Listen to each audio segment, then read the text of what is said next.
Welcome back. If you want to know why the Black Hills remain an open question today, start in summer 1874. A reconnaissance, a few telegraph lines, and a gold rush that could not be stopped. July 1874, Black Hills, Paha Sapa. A United States cavalry column rides into a pine island of stone and cold water that a treaty 6 years earlier had named within the Great Sioux Reservation. Engineers pace creeks, reporters file lines about yellow metal, scouts mark timber and grass. On paper, the treaty still stands. On the ground, a door has opened. Principal actors assemble across wide distances. Lakota leaders at Red Cloud and Spotted Tail agencies press for removal of trespassers and the protection of Paha Sapa as a living center for ceremony, forage, and hunt routes. Northern Cheyenne families drift between river valleys and the hills as bison ranges tighten. United States officials in Washington City weigh purchase, lease, or force.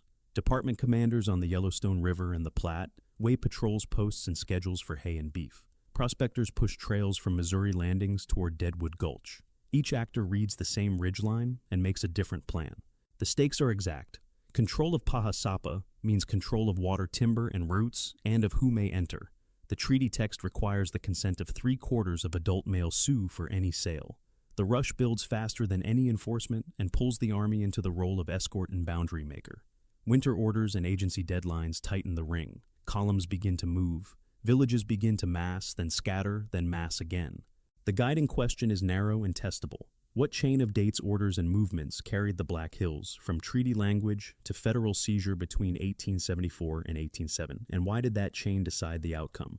The answer will follow the map and the ledger. It will measure how law, logistics, and landscape combined to choose the moment when paper changed and the roots of daily life changed with it. Winter 1868, Northern Plains. The Fort Laramie Treaty set boundaries for the Great Sioux Reservation and named unceded Indian territory for hunting. It required the consent of 3/4 of adult male Sioux for any land sale. It promised agency support, teachers, and tools in exchange for peace and road rights. The language was clear on paper. Enforcement and jurisdiction were not. Spring 1869. Missouri River Line. The Union Pacific link to the plains changed time and distance. Freight moved by rail to river landings. Steamboats pushed supplies to forts and towns. Merchants and freighters followed the new clock. Pressure rose along every trail that touched the Black Hills. 1870 to 1874, Northern Plains. The hide trade accelerated as railheads opened at Kansas towns. Market hunters took bison by the tens of thousands per season. Herd ranges contracted north and west. Lakota and Northern Cheyenne hunting circuits lengthened and thinned. Winter diets narrowed. Ammunition for hunts had to serve for defense. Summer 1873, Yellowstone Survey. Northern Pacific crews probed the upper river. Army escorts skirmished with Lakota parties near the Yellowstone. Surveys drew lines on maps that cut across older travel routes. Each mile of grade survey implied future settlers, stockmen, and tax rolls. Each mile also implied more patrols and more posts. July to August 1874. Black Hills, Paha Sapa. The 7th Cavalry expedition entered to reconnoiter for a post.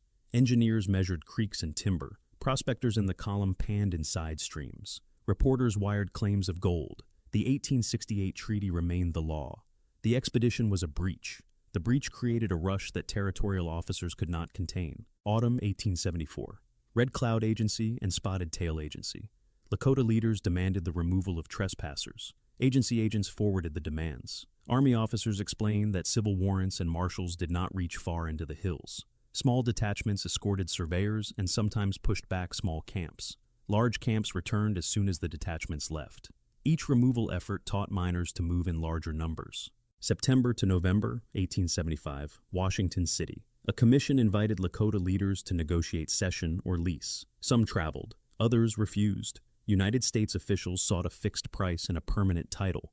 Lakota representatives cited the 3/4 rule and the sacred and practical value of Paha Sapa. No agreement met the treaty threshold. The commission recommended policy change rather than renewed enforcement. December 1875. Agencies on the White River and the North Platte. A winter order required all bands to report by a fixed date or be treated as hostile. Snow distance and hunt cycles made the date unworkable for many bands on the Powder River and the Tongue River. The hostile label came from a calendar decision. The label allowed field columns to move without waiting for new negotiations. Early 1876, departments of the Platte and Dakota. 3 columns formed to trap non-agency villages. General Alfred Terry used steamboats on the Yellowstone to push supplies upriver. Colonel John Gibbon marched from Fort Ellis with mixed infantry and cavalry. General George Crook advanced from the Platte with allied Crow and Shoshone scouts. Telegraph coverage ended short of the theater. Forage limited cavalry speed. Each column carried beef on the hoof and wagons of hard-bread coffee sugar and cartridges. Distance between columns made coordination fragile. United States objectives: secure the Black Hills for settlement and mining, compel bans to agencies for ration issue and control, break the ability of non-agency villages to mass and move, enforce a new boundary by presence and patrol.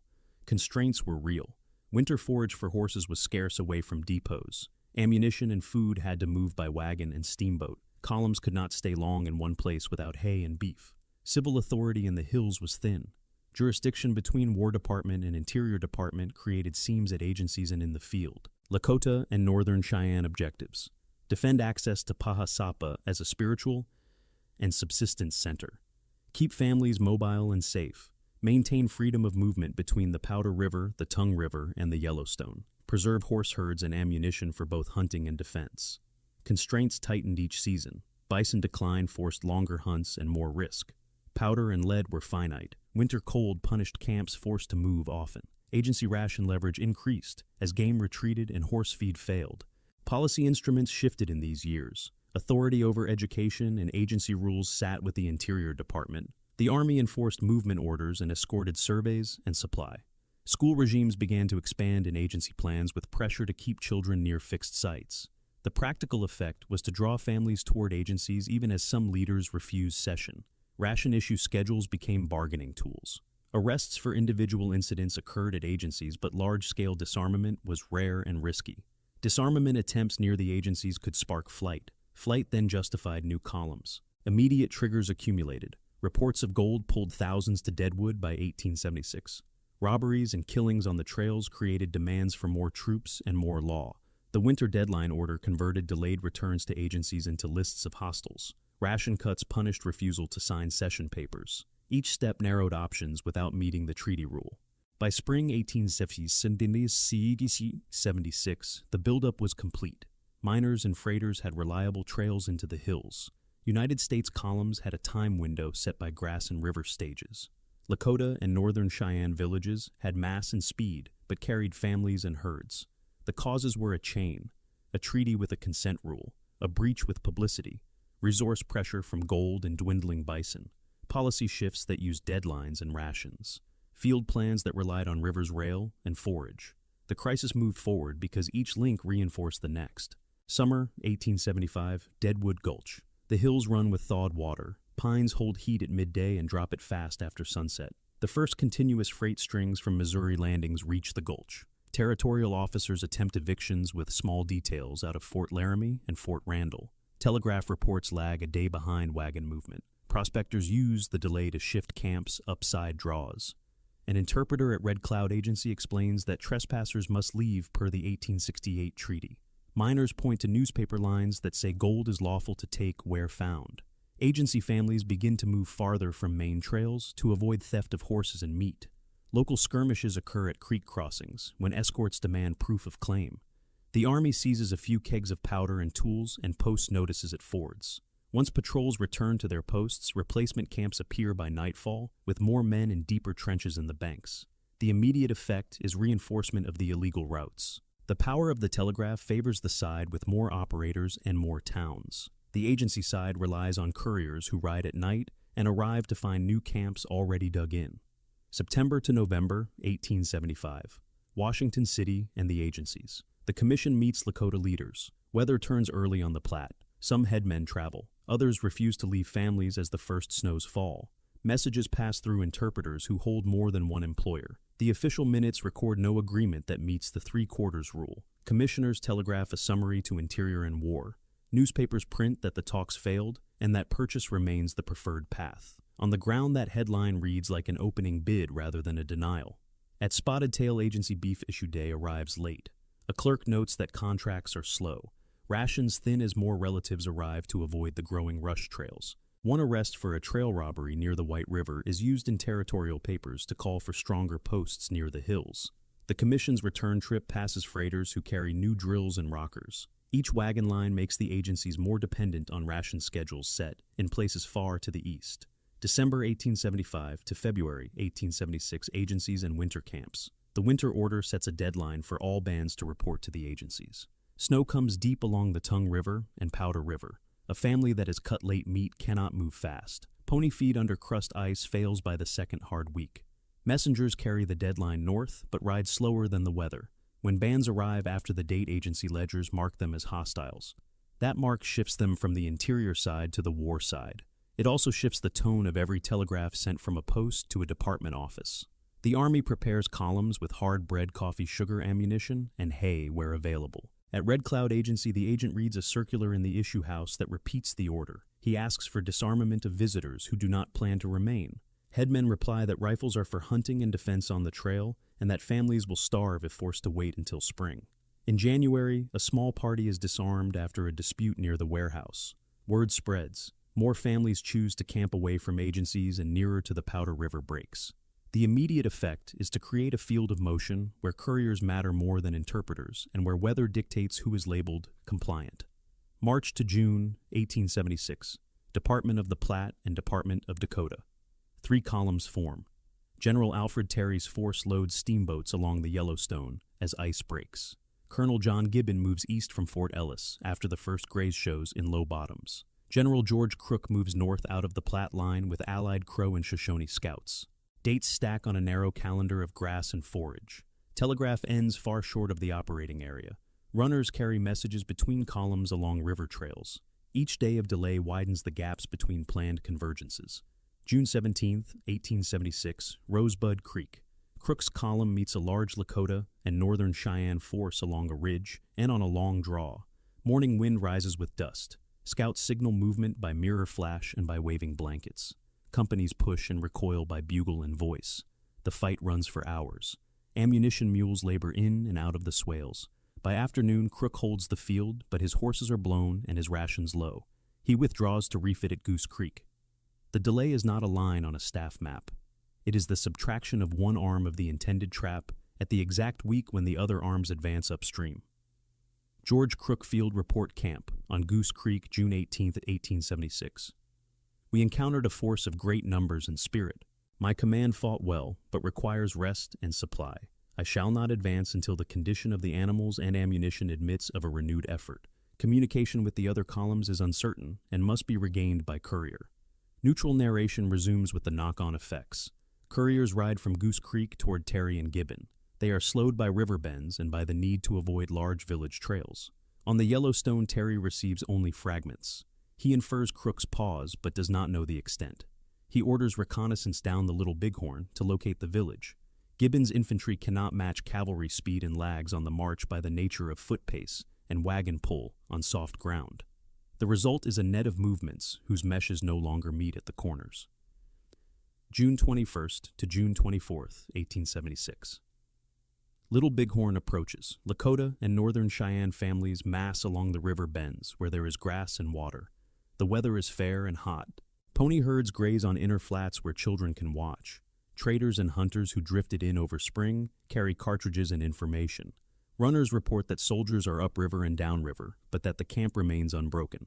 Camp leaders choose to hold while scouts range. Interpreters with the Army attempt to relay this concentration upward, but dust heat shimmer and ground folds hide the true size until the last marches. The delay is practical and visual. It is not the result of willful blindness. It is the result of angles, distance, and the pace of men and horses on broken country.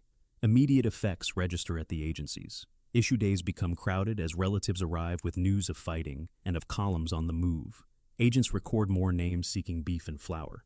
The beef herds on the hoof, held near the warehouses, thin faster than shipments replace them. The Interior Department telegraphs for more funds and for more stock. The War Department telegraphs for more ammunition and more shoes. The two currents run parallel and do not meet except on the ground where men in blue escort wagons and men in agency coats count sacks. June 25th, 1876. Little Bighorn River. The 7th Cavalry divides into elements to strike the village. Dust and river bends hide the length of the camp. The first contact drives families in waves. Fighters mass by interior lines and strike back at each element in turn. Bugle calls carry up the ridges and vanish in the wind. Couriers sent for support. find routes cut by sudden concentrations of riders. Telegraph cannot help here. Only speed and local knowledge decide. By nightfall, the field has fixed its result. Relief will not reach the far wing. Survivors dig in on a hill to hold water and ground until the next day. The pressure escalates beyond the field. By June 27th, couriers reach Terry and Gibbon with fragments of news. By early July, papers east of the Missouri print extra editions. Families at the agencies read headlines that speak of a disaster and of more troops on the march. Territorial officers wire for authority to swear in more deputies to protect freighters. Miners in the hills strengthen picket lines. Lakota and Northern Cheyenne bands begin to break away from the river to avoid the next sweep. The signals are now clear to every actor. The season, the distances, and the delays have accumulated into a larger push that none can ignore. The map tightens even as the weather warms. The next decisions will not be about discovery or negotiation. They will be about horses' food and the roads to winter. July to October, 1876. Northern Plains. The United States turns shock into a campaign plan. The Department of Dakota holds the Yellowstone Corridor. The Department of the Platte pushes from the south. The objective is to break non-agency villages before winter. The method is movement against horses' food and shelter. The pace is set by Grass River stage and wagon flow. Order of battle in the field is simple and sufficient. Alfred Terry directs mixed infantry and cavalry along the Yellowstone, with steamboat supply and mule trains inland. John Gibbon's infantry and cavalry remain the west arm slow but durable on foot with strong wagons. George Crook reformed south of the Powder River with 3rd Cavalry and allied Crow and Shoshone scouts, later reinforced by additional cavalry and infantry. Nelson Miles organizes a winter force on the lower Tongue River with 5th Infantry, mounted on mules and attached cavalry detachments, supplied from river depots and a cantonment site that will become a permanent post. Lakota and Northern Cheyenne leadership remains distributed by bands and families. Fighters mass rapidly near pony herds and disperse the same day to shield non-combatants in stores. Rules of engagement are plain and change the map. Interior labels, bands that miss deadlines as hostiles. War issues orders to strike hostile camps, seize horses, and destroy food caches. Arrests of named individuals are authorized when practicable at agencies. In the open country, the practical order is segregation of non-combatants and seizure of means of movement. The legal backdrop is the winter order that shifted many families from interior to war control. The ethical tension shows in the daily work of scouts, interpreters, and officers who must separate women and children under fire. Late August, 1876. Powder River breaks. Crook moves lean to gain speed. Forage is thin. Columns cut meat from issue beeves on the march. Scouts ride ahead to find fresh sign. Couriers carry messages across wide arcs with uncertain delivery. The first contact is not a set piece. It is a chain of small strikes on storage pits and horse herds. The humanitarian outcome begins here. Each destroyed cache removes weeks of calories from families about to face early snow. Each driven horse herd removes the ability to move in the next cold snap. Fighters counterstrike, but against many wagons and many days of patrols, their tactical wins do not reverse the slow theft of time. September 9th to 10, 1876. Slim Butte. A Crook detachment hits a village at dawn along a line of low ridges and draws after a long night march. The weather is cold and clear. Surprise is real. Women and children run for cover along the creek banks. Fighters rally and counterattack through cutbanks and willows. Reinforcements from Crook's main body arrive hard after forced marches on little food. The camp is overrun by afternoon. Horses are cut out. Food stores are burned or seized. Casualties are modest by European standards, but heavy for families in autumn. United States losses are counted in low dozens killed and wounded. Lakota losses are estimated from bodies found, and are disputed ranging from a small handful to several dozen depending on the report. The immediate effect is not the tally. It is the removal of blankets, kettles, and meat. The next cold night bites into that loss. George Crook Field Order Camp on Goose Creek, September 3rd, 1876. Reduce impedimenta to fighting strength, rations to the minimum, strike storage and stock wherever found. Maintain contact by scouts and keep the animals moving. The march that follows is remembered for hunger and horseflesh. Soldiers cut strips of meat from worn mounts when beef fails to arrive. Scouts kill and roast thin ponies at day's end. The folklore calls it a starvation march. The facts inside the name are mixed. Some companies suffered to the edge of collapse. Others received issue in time by hard courier work from the Yellowstone. The dispute is about extent, not about existence. The correction is that the deprivation was uneven across battalions and days, but real enough to limit pursuit. October 1876, Yellowstone and Tongue River. Terry holds the river line while Gibbon screens the west approach. Miles moves out of the new cantonment on the Tongue with mounted infantry that can outrun foot columns and outlast cavalry in cold. The terrain is broken by coulées and chalky bluffs with cottonwoods marking water. Skirmishes hit at dusk and dawn as fighters test pickets and try to run off stock. United States patrols push farther each week, guided by Crow scouts who read grass ash and hoof marks. Families split away in small groups to save children and elders. The humanitarian pattern repeats. The Army takes horse herds, burns stored meat, and leaves camps with little but driven sled poles and worn robes. Arrests are rare in the open, but more frequent at the agencies as men return for rations. October 21, 1876, Cedar Creek vicinity. Miles meets a large party in rough ground. His mounted infantry dismount to fire by rushes using coulee banks for cover and to hold horses to the rear. Cavalry detachments try to turn flanks along low ridges. The fight is long and indecisive in ground held, but it damages pony herds and captures lodges and supplies. Casualty counts vary. United States losses run in the low tens, killed and wounded by regimental returns. Lakota and Northern Cheyenne losses are reported as several to a few dozen by officers with higher numbers rumored in newspapers. The source problem is simple. Many wounded depart with families and do not appear in post returns. The operational effect is solid. Winter mobility is reduced. Nelson Miles, after action report, Tongue River, Cantonment, October 22, 1876. The enemy fought with determination, but yielded the means by which they move and eat. We hold their horses and their stores. If pursued now, they must accept the agencies or suffer severely when the snows come. Winter, 1876 to 1807, Powder River, Tongue River, Yellowstone Arc. The campaign shifts to a ledger of miles and calories. Miles pushes repeated strikes in fresh snow to cut sign and overrun camps. Terry repositions river depots and presses scouting up tributaries. Crook raids north in shorter thrusts to keep bands off balance. Rations at the agencies become bargaining chips. Agents are instructed to favor those who accept the agreement terms and to press those who refuse. Resistors face lean issue days and tighter scrutiny. Negotiation beats occur at agency gates and in winter camps. Some leaders send spokesmen to ask terms. Others refuse and move again thinner with each week. The policy path runs parallel and feeds the field. September 1876 agency signatures are gathered on a session paper. The treaty threshold is not met. The Interior Department and Congress proceed anyway. A committee record notes the failure to reach 3/4 consent, but argues necessity. Newspapers print that consent has been obtained. That is a folklore layer that persists. The fact is a lower number of signers, many under ration pressure. The dispute is marked in later litigation, but in the moment, the paper enables tighter issue control and helps justify continued winter operations. January 8, 1807, Wolf Mountain. Miles catches crazy horses following in deep snow and bitter wind. The field is a maze of timbered ridges and saddlebacks above the Tongue. Mounted infantry fight on foot with carbines. Lakota fighters charge and withdraw on ponies that break crust and tire fast. Visibility is cut by spindrift.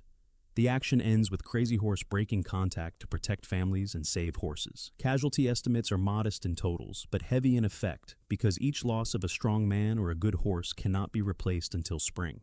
United States returns list low, tens of killed and wounded. Lakota losses are estimated at similar or slightly higher numbers by Army observers. The sources are after-action narratives and later interviews. The immediate outcome is strategic. The will to keep families in the open shrinks under cold and hunger. February 1807, Upper Missouri and agency lines. The field outcome meets the policy outcome. Congress passes the act that takes the Black Hills and moves agencies to the Missouri River line. The ration terms tighten again. Agency police expand their patrols. Arrests of men accused in skirmishes occur at issue houses and near corrals, sometimes after promises of safety that break under anger or miscommunication. Non-combatant protection is uneven. Some escorts lead women and children to shelter an issue. Others burn lodges before full removal, exposing families to snow and wind.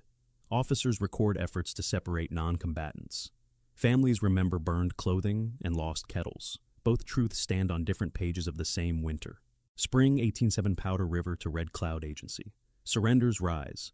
Crazy Horse yields in May with his following after months of flight and loss of mounts. Bands led by other headmen come in as pony herds fail and ammunition runs low. The order of battle dissolves into rosters at agency gates. Lists of rifles turned in and horses branded replace field returns. The last armed parties slip north to Canada, with Sitting Bull beyond the practical reach of the campaign.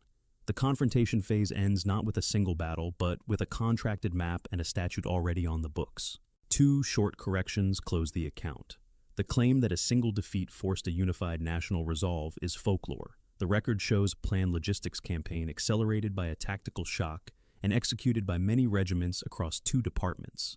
The claim that the 1876 agreement lawfully ceded the Black Hills is also folklore. The fact is, a later statute imposed without the treaty's consent threshold with ration leverage as the practical instrument.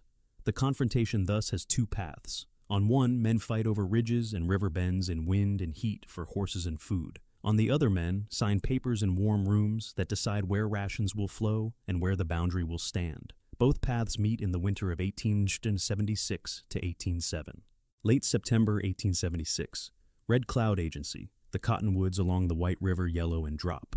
Agency police post notices for a session paper that will be carried to Washington. The paper lists signatures gathered under ration pressure and promises of safety. The Fort Laramie Treaty Standard remains 3/4 consent of adult male Sioux.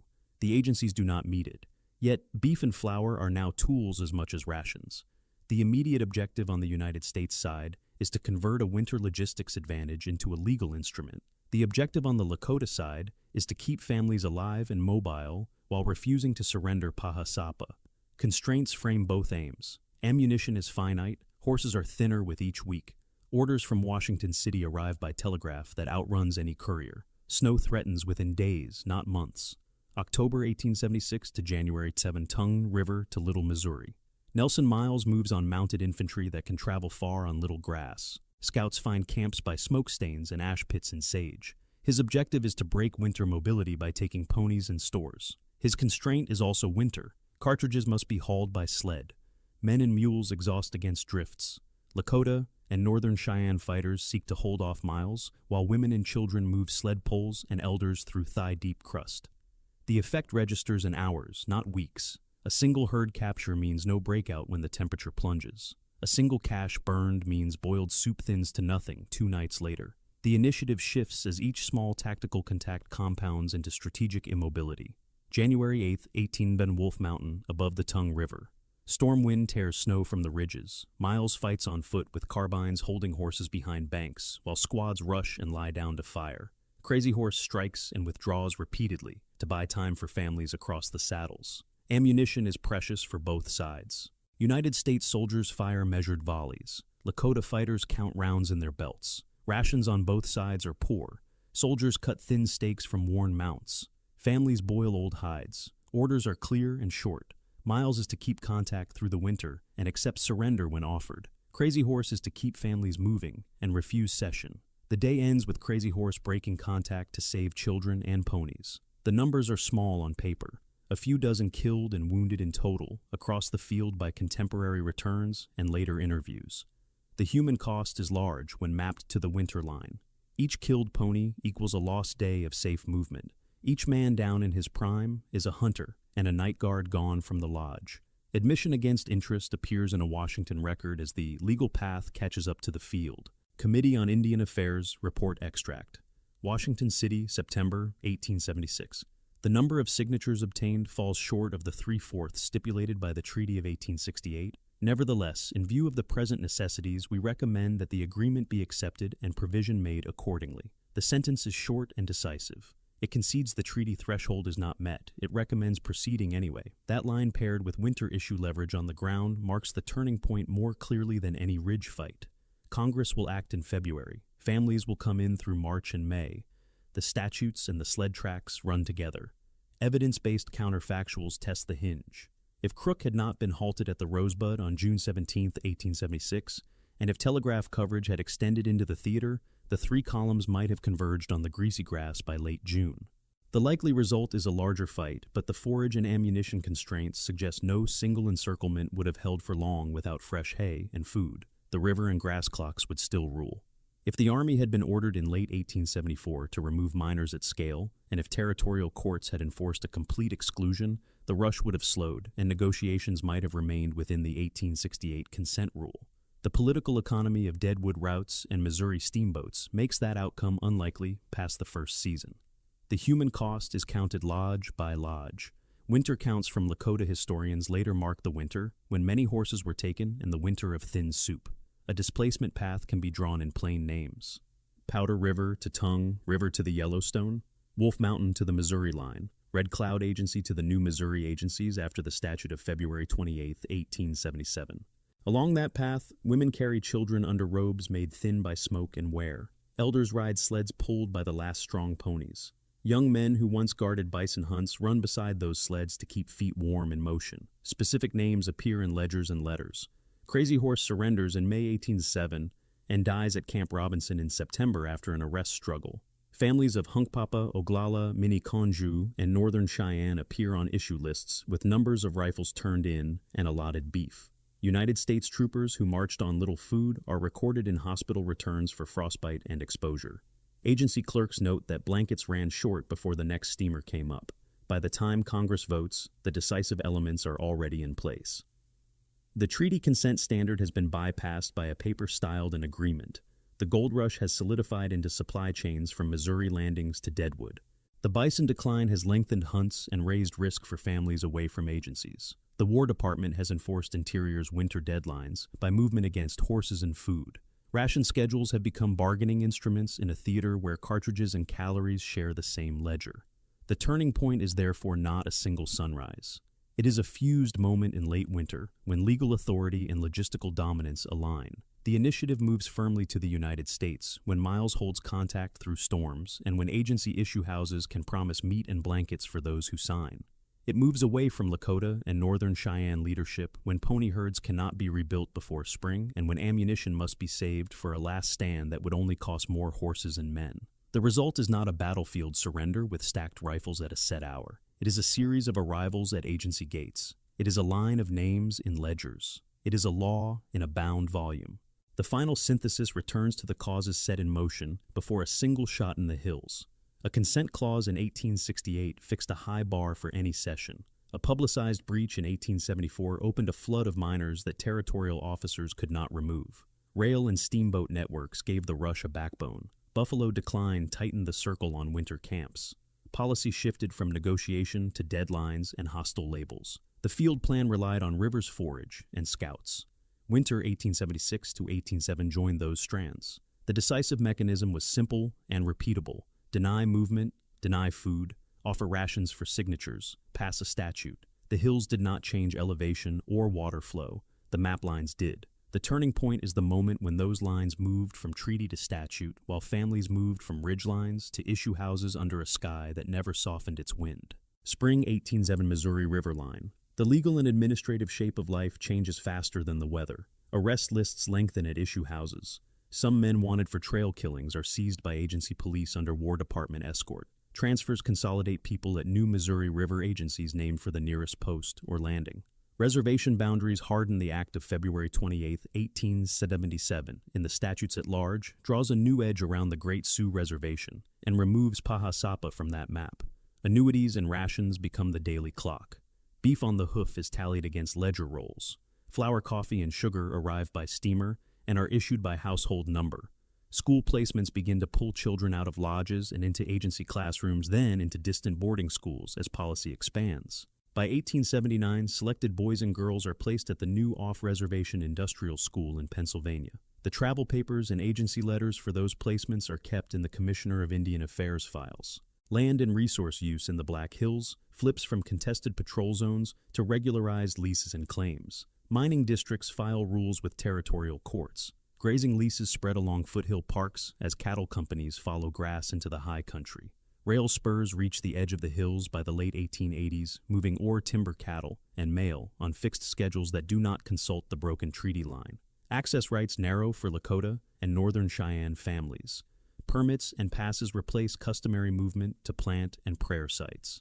By the 1880s, agency agents are instructed to limit off-reservation travel to written purposes and dates. The Code of Indian Offenses in 1883 formalizes bans on certain ceremonies. Agency courts fine or jail men who sponsor dances or healing rites outside the approved calendar.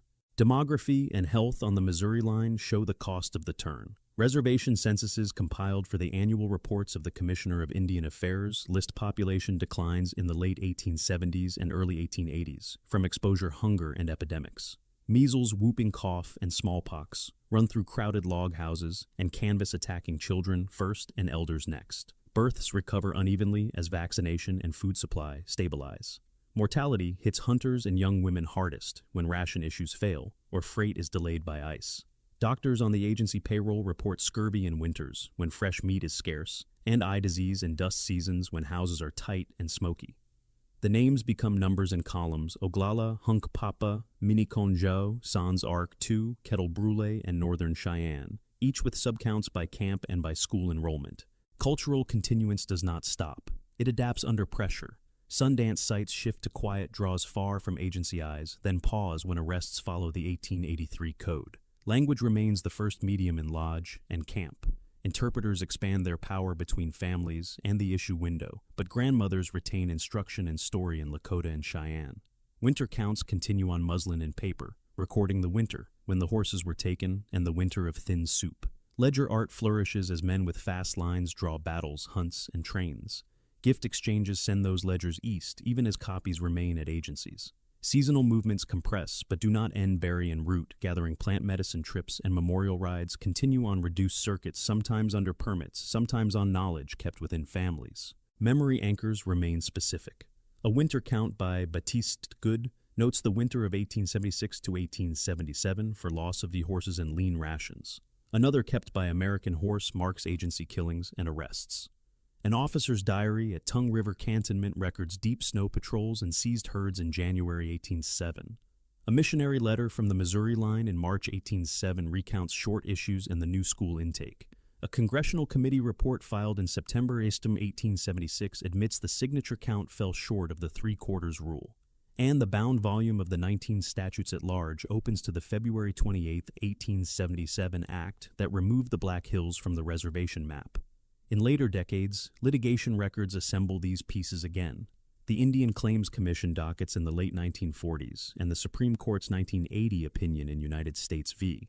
Sioux Nation of Indians recount the 1868 treaty text, the 1876 agency agreement shortfall, the 1877 act, and the economic value of the taken land with interest. Law and administration continue to reshape daily life through the next generation. The General Allotment Act of 1887 breaks reservation land into individual parcels and declares the surplus open to non-native entry.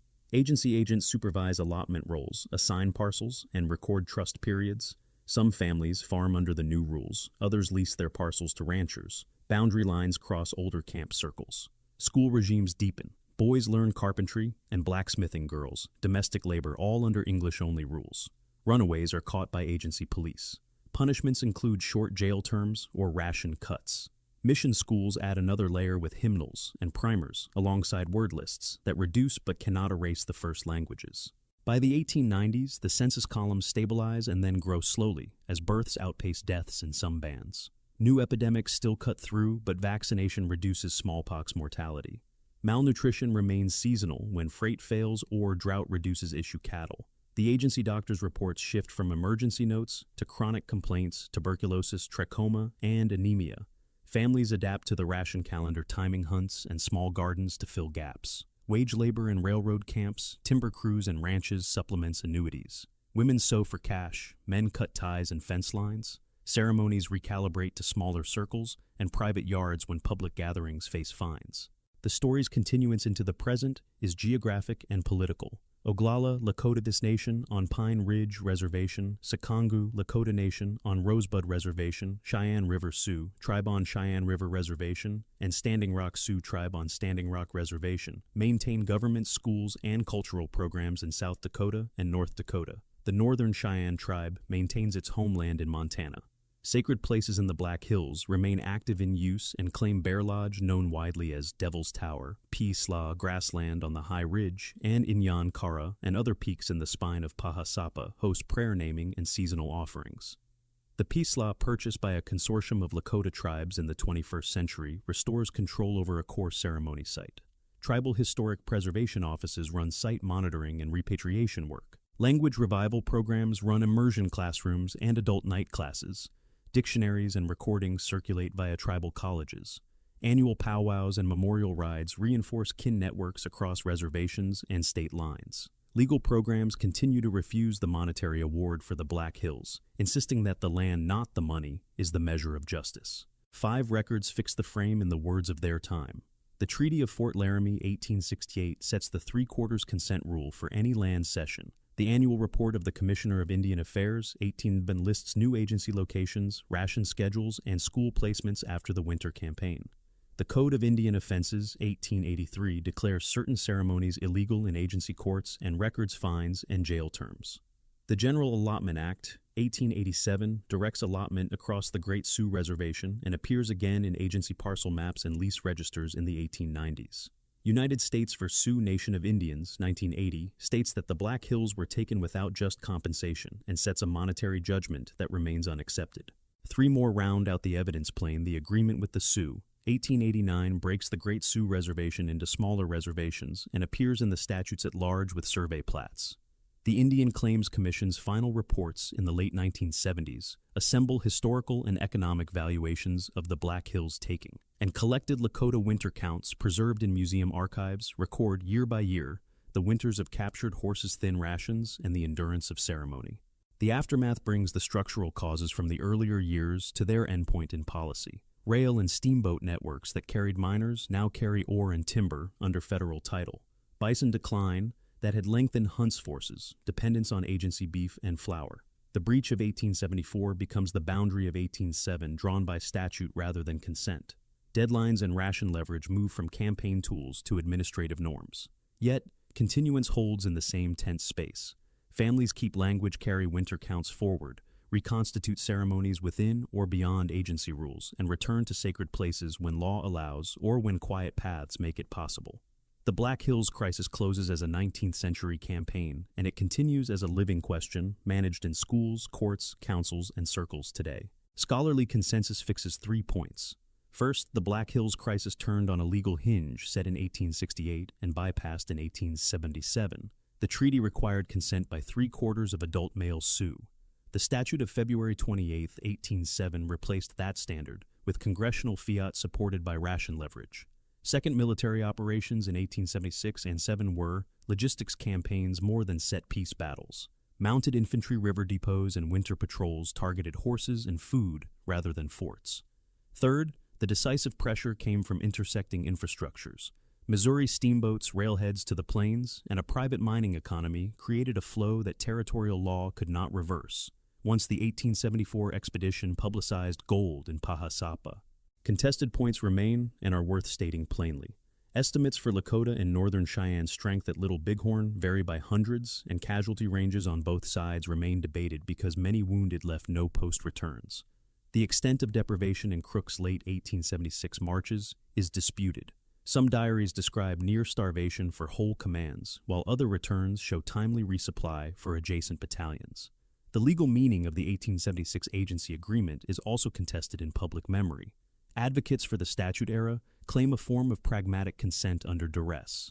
Most historians and the later courts read the record as a shortfall against the treaty threshold that cannot be cured by necessity. The role of individual leaders is argued at the margins. Some assign outsized weight to the death of Crazy Horse in September 18. Others point to the steady arithmetic of horse loss ammunition, scarcity, and ration policy that would have produced the same outcome under any cast of characters. The enduring legacy operates in doctrine reform and symbol. Army practice absorbed the lesson that food and mobility decide winter campaigns on the northern plains. Patrol tables depot placement and mounted infantry drills reflect that turn from 1876 onward. Federal Indian policy incorporated ration leverage and deadlines as management tools, then scaled them into allotment and school regimes. Law reform grew slowly from the same record. The 20th century litigation that culminated in the 1980 Supreme Court judgment recognized the taking without just compensation under the standards of 1877. That judgment remains refused in principle by Lakota governments because the land, rather than the money, is the measure of repair. As symbol, Paha Sapa stands as a living center and a test of sovereignty. Ceremonies, language programs, and site stewardship in the hills carry forward the claim that the consent rule was not a relic, but a standard still invoked. Placed in the long arc, the crisis shows how law, logistics, and landscape can align to erase a boundary on paper, while deepening a boundary in memory. It is studied as an example of how tactical victories can accelerate strategic pressure, how private capital flows can outrun territorial law, and how statutes can be used to close policy loops that treaties once held open. It endures because Paha Sapa remains both a sacred geography and a legal question, and the dates from 1874 to 1807 still explain why. The Black Hills story shows law, logistics, and landscape can erase a line on paper while carving one in memory. What's the single most enduring legacy of 1876-1807 today? Leave a comment. Thank you for watching.